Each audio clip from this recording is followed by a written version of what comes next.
Our first question is going to be real simple.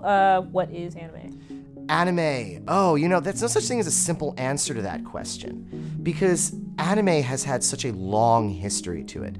A lot of people would point to the early, like the 1963, 1965, those early forms of animation techniques pioneered by Mushi Pro and Osamu Tezuka and Toei Doga, where they sliced the frames per second rate from like 30 down to like 15 to save money and rehashed the backgrounds and made everything really simple. I mean, that is what anime was originally. In the East, in the West, where we were doing all this full frame animation, anime was special because it was limited, and because they managed to do the same kind of animating, the same kind of storing, the same kind of breadth with half the frames and half the staff.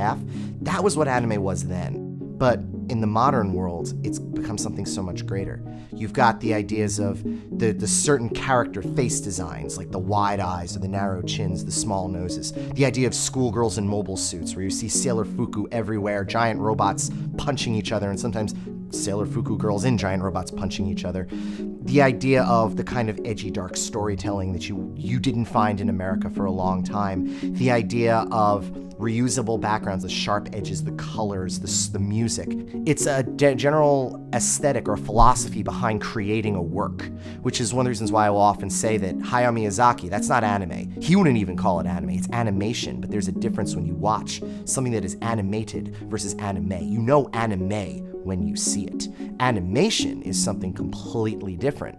So it really, in the modern world, it is a very loaded question. So I would just come out and say, for the sake of brevity, it's the Japanese interpretation of animation coming out of Japan and to a lesser extent Korea.